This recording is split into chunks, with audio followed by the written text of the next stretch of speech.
Hello friends, मैं आपका mentor AK Singh और आज 14 तारीख यानी मकर संक्रांति का जो तोहफा मिला है 2022 में पहली बार किसी जॉब की या NVS सेंट्रल गवर्नमेंट की नौकरी के लिए कोई रिक्रूटमेंट आया है 2022 और आज 14 तारीख मकर संक्रांति के दिन एक अच्छा तोहफा लेकर हाजिर हुआ है। NVS जो कि सेंट्रल गवर्नमेंट की एक संस्थान है, जैसे KVS है, NVS है। ये एक सेंट्रल गवर्नमेंट का संस्थान है जिसमें आज एक रिक्रूटमेंट का नोटिस आया है जो कि नॉन टेक्निकल का नोटिस है। इसमें देखेंगे हम कि कौन कौन सी जॉब के लिए या कौन कौन सी पोस्ट के लिए वैकेंसी निकाली गई है। इसी तरह NVS ने कहा था कि ना जॉब के नोटिस निकालने के लिए, तो आज वो निकल गया है। तो चलिए आगे देखते हैं हम किस किस नोटिस कौन कौन से निकले गए हैं।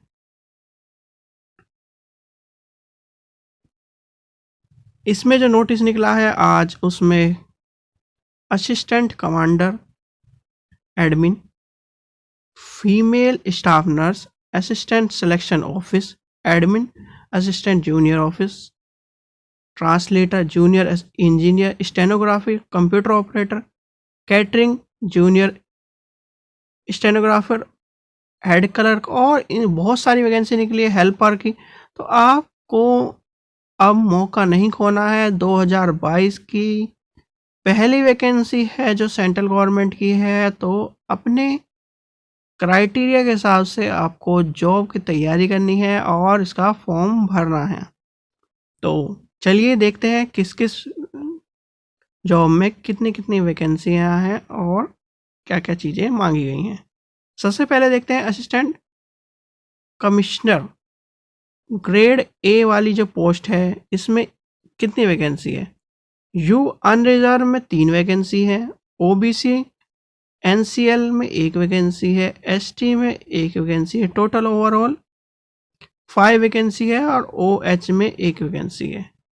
ठीक है बच्चों, आगे देखते हैं। असिस्टेंट कमिश्नर एडमिन में कितनी वैकेंसी है। अनरिजर्व में 2 वैकेंसी है, टोटल 2 वैकेंसी है इसमें। तो इसका चलते हैं। आप देखते हैं female staff nurse group B में unreserved 35, EWS 7, OBC NCL 22, SC 12, ST 6 और टोटल 82 वैकेंसी हैं। और इधर जब देखेंगे OH में 2, VH 1, H 0 और 1। तो वैकेंसी बहुत हैं। आप क्या नाम किस चीज़ का चिंता ना करें, अपने हिसाब से और अपनी क्वालिफिकेशन के हिसाब से वैकेंसी का जो नोटिस है उसमें ज़रूर इसको भरें। असिस्टेंट सेक्शन ऑफिस, इसमें भी 6 वैकेंसी हैं अनरिजर्व्ड में, 1 वैकेंसी EWS में, 1 NCL में, 1 SC में और 1 ST में। टोटल 10 वैकेंसी है। तो आप अपने हिसाब से, मैं फिर दोबारा कह रहा हूँ, देख के चलें। अगला देखेंगे एडल्ट असिस्टेंट में, देखते हैं 3 वैकेंसी अनरिजर्व में, EWS में 1, NCL में 1, ST में 5, ST में 1। टोटल वैकेंसी 11 है। जूनियर ट्रांसलेटर में देखते हैं, जूनियर ट्रांसलेटर ऑफिसर में 3 वैकेंसी है अनरिजर्व में, EWS में 1 भी नहीं है, NCL में 1 है, ST में 1 भी नहीं है और SC में भी 1 भी नहीं है। टोटल वैकेंसी 4 वैकेंसी है। तो आप इस चीज़ का ध्यान रखें। आगे देखते हैं आगे क्या किसकी चीज़ की वैकेंसी है। जूनियर इंजीनियर सिविल में ग्रुप C की वैकेंसी है ये, और इसमें अनरिजर्व में 1 और टोटल 1 ही वैकेंसी निकली है। स्टेनोग्राफर में 10 वैकेंसी निकली है। स्टेनोग्राफर का आपने देखा होगा, बच्चे को पेपर जो है पास हो जाता है पर वो स्किल टेस्ट में रह जाते हैं। तो इस बार मैं ये कहूँगा आप पहले से स्किल टेस्ट की वैकेंसी या स्किल टेस्ट का जो पेपर है उसकी तैयारी करके रखें। अनरिजर्व में 10 वैकेंसी है, EWS में 3, NCL में 6, SC में 3 और टोटल 22 वैकेंसी है। आगे देखते हैं कंप्यूटर ऑपरेटर में 2 वैकेंसी हैं अनरिजर्व में, EWS में 1, NCL में 1 और टोटल 4 वैकेंसी है। आगे देखते हैं आगे क्या किस चीज़ की वैकेंसी है। जो वैकेंसी निकली है उसमें देखते हैं अनरिजर्व में 37, EWS में 8 है, NCL में 23 हैं और SC में 13 हैं, ST में 6 हैं और टोटल 87 वैकेंसी हैं। आगे देखते हैं जूनियर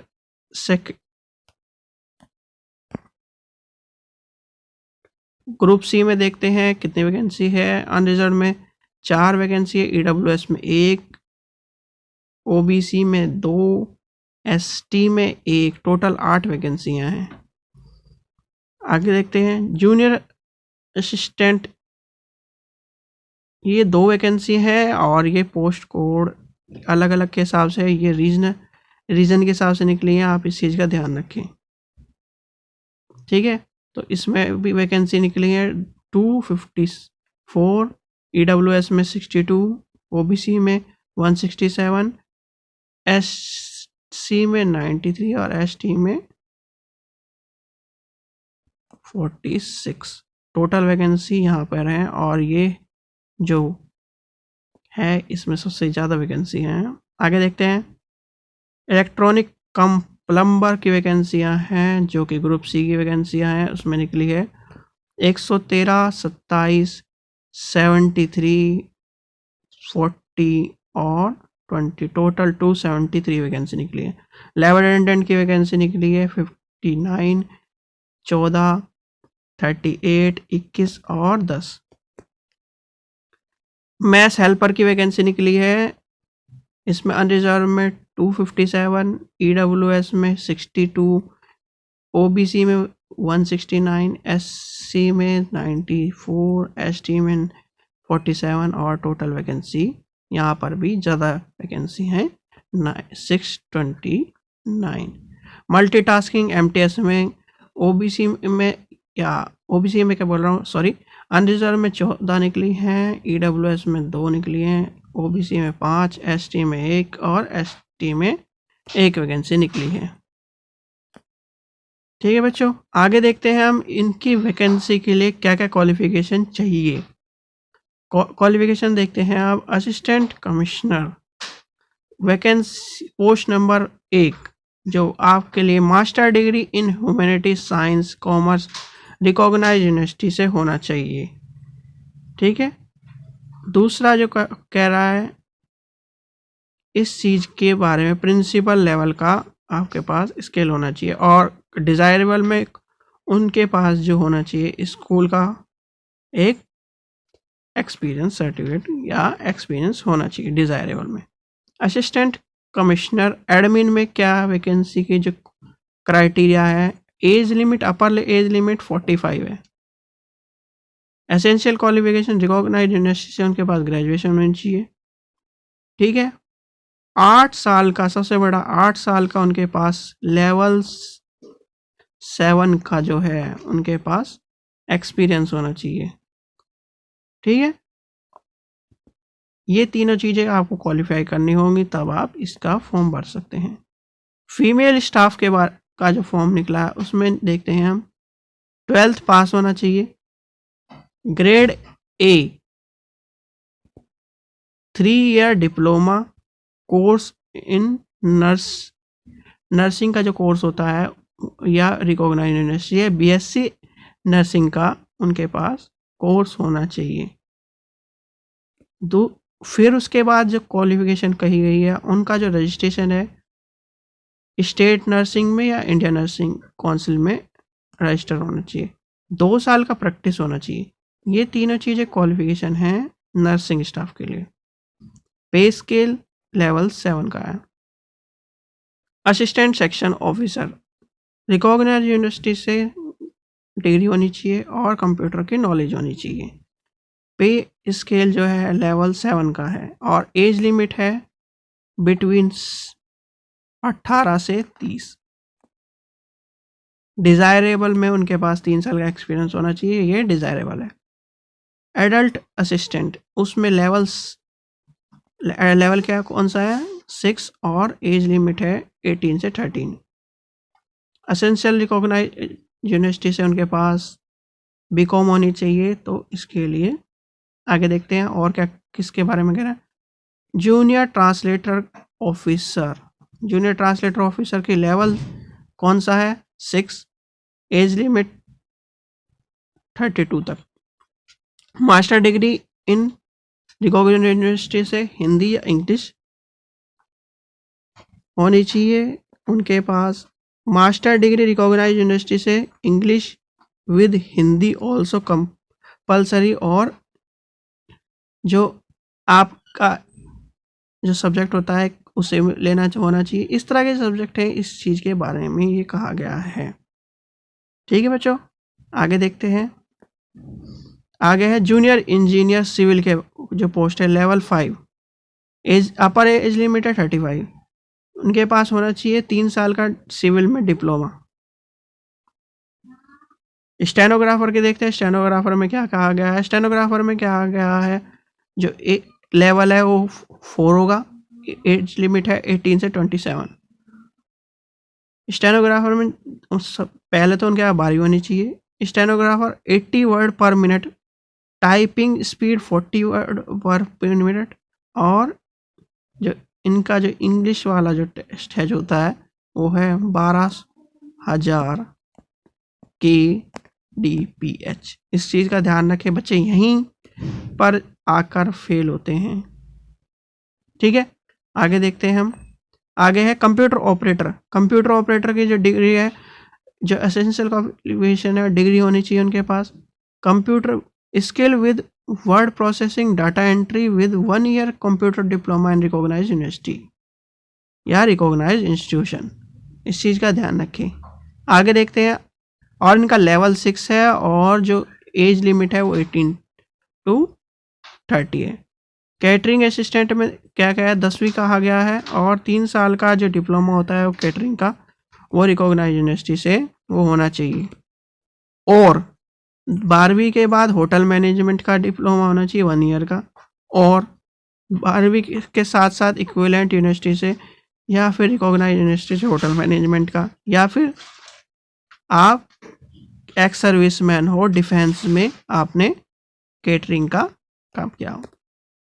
आगे देखते हैं, जूनियर सेक्रेटरी असिस्टेंट में क्या क्या क्वालिफिकेशन। लेवल 2 18 से 27 होनी चाहिए, 12वीं होनी चाहिए आपके पास। वही सब क्वालिफिकेशन है आपके पास जो नॉर्मल क्वालिफिकेशन है। टाइपिंग आनी चाहिए आपको, 25 वर्ड पर मिनट होने चाहिए हिंदी के, और 30 वर्ड पर मिनट इंग्लिश के होने चाहिए। ठीक है, या फिर आपके पास 10+2 हो, या और ऑफिस मैनेजमेंट वोकेशनल सब्जेक्ट होना चाहिए। Junior secretariat assistant JNU cadre वाले में, इसमें भी वही क्वालिफिकेशन है। ये आपने देखा होगा कि 2 कंबाइंड वैकेंसी थी, एक पोस्ट 11 और पोस्ट 12। इलेक्ट्रिक कम प्लम्बर वाली जो वैकेंसी है इसमें देखते हैं, इसमें लेवल 2 एज लिमिट 18 से 40 सॉरी, 10th होनी चाहिए। ITI का आपके पास डिप्लोमा होना चाहिए, और 2 साल का आपके पास एक्सपीरियंस होना चाहिए इलेक्ट्रॉनिक्स में। लैब अटेंडेंट के ऊपर देखते हैं, लैब अटेंडेंट के ऊपर कितनी क्या क्या चीज़ें मांगी गई हैं। लैब अटेंडेंट में आपके पास 10वीं होनी चाहिए, या फिर 10वीं के साथ साथ आपके पास डिप्लोमा होना चाहिए लैब अटेंडेंट का, या फिर आप हो साइंस स्ट्रीम के 12th पास, तो आप इससे फॉर्म भर सकते हैं। और एज लिमिट है 18 से 30, लेवल 1। मैथ्स हेल्पर में आपके होने चाहिए 10वीं होनी चाहिए, और दूसरा इन केस ऑफ आप JNU मैथ्स में आपने 2 साल का काम किया, वो चीज़ें होनी चाहिए। ठीक है, आगे देखते हैं। आगे यही आपको अब आगे जो चीज़ है मल्टीटास्किंग वाली वो चीज़ है। मल्टीटास्किंग में आपके पास 10th होना चाहिए, और लेवल 1 ये 18 से 30 साल के लिए है। अब ये सब चीज़ें तो आपको पता ही होंगी कि 5 साल का रिजर्वेशन मिलेगा SC/ST को, 3 साल का मिलेगा OBC नॉन क्रीमिलियर को। ये सब चीज़ें रिलैक्सेशन के बारे में आप इस चीज़ का ध्यान दे लें। और जो मेन चीज़ है उस चीज़ के बारे में देखेंगे हम। मेन चीज़ एक ये है EWS वालों के लिए, आप अगर EWS क्राइटेरिया पूरा कर रहे हैं तो उस चीज़ का ध्यान लें। Mode of selection CBT exam होगा, यानी कंप्यूटर बेस्ड एग्ज़ाम होगा। तो कंप्यूटर बेस्ड एग्ज़ाम के बाद ही आपका सिलेक्शन होगा।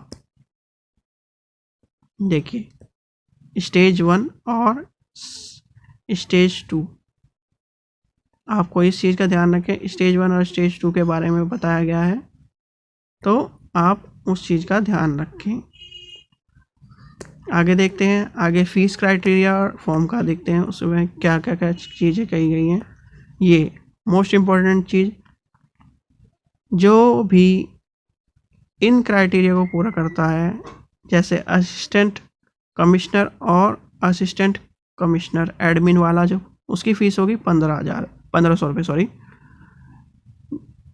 स्टाफ नर्स की 12, और जो अदर हैं उसकी है 1000 रुपये, और जो लैब अटेंडेंट, मैथ्स हेल्पर और मल्टीटास्किंग है उनकी होगी 750 रुपये। ठीक है बच्चों, इस चीज़ का ध्यान रखें। और नॉन क्रिमिनल और EWS के लिए इन्होंने कहा गया है आपके पास सर्टिफिकेट होना चाहिए, जिससे आप उस चीज़ को प्रूफ कर सकें। आशा करता हूँ आपको वीडियो पसंद आई होगी। और जो 2022 की जो वैकेंसी है, गवर्नमेंट वैकेंसी, सेंट्रल गवर्नमेंट की पहली वैकेंसी है, आप इसमें अपने क्राइटेरिया के हिसाब से अपनी जॉब को फुलफ़िल करें और अपनी अच्छी जॉब ले सकें। आशा करता हूँ वीडियो पसंद आई होगी। वीडियो पसंद आई लाइक करें, शेयर करें और ज़्यादा से ज़्यादा लोगों को शेयर करें, क्योंकि 2022 की पहली सेंट्रल गवर्नमेंट की जॉब है। Thank you.